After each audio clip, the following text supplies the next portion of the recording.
निश्चित तौर हम चाहेंगे कि जौनपुर में कुछ उद्योग धंधे हों, ताकि जो लोग रोजगार के लिए, रोजी रोटी के लिए बाहर जाते हैं, उनको बाहर न जाना पड़े, उनको यहीं पर काम मिले और जौनपुर जिले का विकास हो।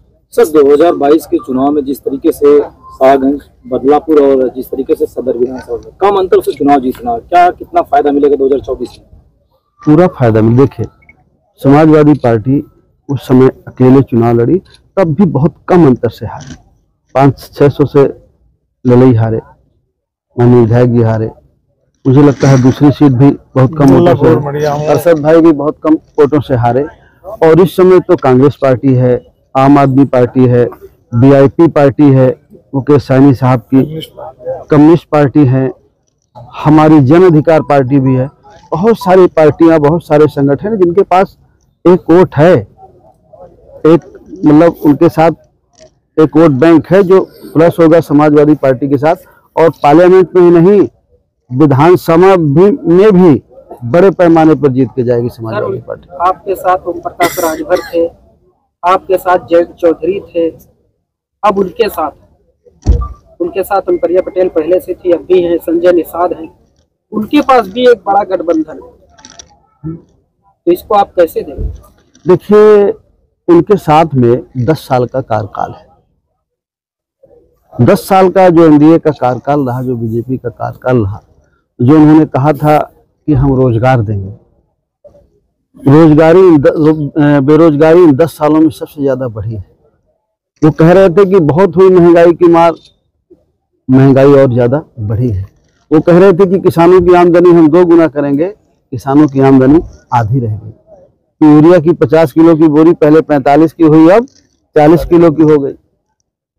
किसानों को उन्होंने कहा था कि हम जो कर्ज देंगे ब्याज नहीं लेंगे, 7-8% ब्याज लेते हैं, उनके कर्ज नहीं माफ हुए।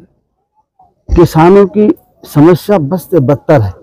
किसी क्षेत्र में एनडीए सरकार सफल नहीं है कि लोग उसको वोट दे सके। तो जब लोग उनके साथ जाते हैं तो 10 साल का उनका कार्यकाल है, और जब उनके कार्यकाल को देखेंगे, रोज हमारे नौजवान बच्चे, हमारे उनके गार्जियन पेपर लीक हो जाते हैं, महंगाई की बात, बेरोजगारी की बात, अग्निवीर योजना 4 साल के लिए हमारा बच्चा, नौजवान बच्चा जाएगा और अगर बॉर्डर पर मारा गया तो शहीद का दर्जा नहीं मिलेगा। तो पुरानी पेंशन जो माननीय अखिलेश यादव जी ने विधानसभा चुनाव में कह रखा है, उनके घोषणा पत्र में। तो ये सारे मुद्दे हैं।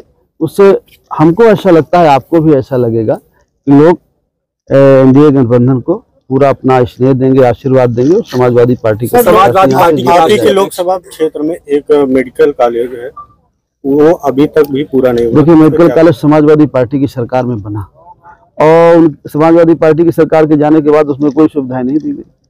समाजवादी पार्टी की सरकार में कुछ पुल बने, कुछ सड़कें बनी, उसके बाद कुछ नहीं हुआ। फिर समाजवादी पार्टी की सरकार आएगी, फिर वो काम होंगे, ओवरब्रिज बनेंगे, अंडरपास बनेंगे, बाईपास बनेंगे, सब काम होंगे। लड़ाई किसको मानते हैं आप चुनाव में? देखिए, जो लोग लड़ते हैं सब अपनी जीत का दावा करते हैं, मैं किसी को कमजोर नहीं आंक रहा हूँ। सर, लोकसभा चुनाव के पहले अखिलेश जी ने नारा दिया था पीडीए का, उस पीडीए में आपको जौनपुर की सीट से लड़ाया गया चुनाव, बड़े चेहरे हैं आप, क्या आपकी जिम्मेदारी जौनपुर के साथ साथ अन्य लोकसभा में मिलेगी? आप वहाँ पर जिम्मेदारी निभाएंगे कुशवाहा साक्षी वोट को साधने के लिए, क्योंकि जौनपुर में आप लगभग जो समीकरण, जाति समीकरण, वो सपा के पक्ष में दिखाई दे रहे हैं। देखिए, हम लोग सब जगह लगे हैं। जो पीडीए का नारा है उसके तहत हम सब लगे हुए हैं, पूरे प्रदेश में लगे हुए हैं। जहाँ हमारी आवश्यकता है हम सब जगह जा रहे हैं, और हमारे भी साथी हैं, हमारे भी कार्यकर्ता साथी हैं, उनसे हम अपील कर चुके हैं और सब लोग लग गए हैं बड़े पैमाने पर। जैसे हमारे साथी यहाँ कांग्रेस के जिला अध्यक्ष जी हैं, आम आदमी पार्टी के हैं, कम्युनिस्ट पार्टी के हैं, आदरणीय रामगढ़ कश्यप जी हैं, बिल जी हैं, सब लोग यहाँ हैं।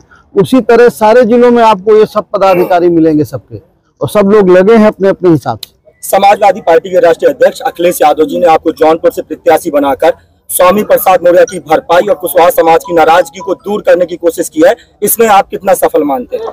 नहीं, अब इसमें भरपाई और नाराजगी दूर करने वाली जैसी बात नहीं है। हम लोग काम करते हैं, लोग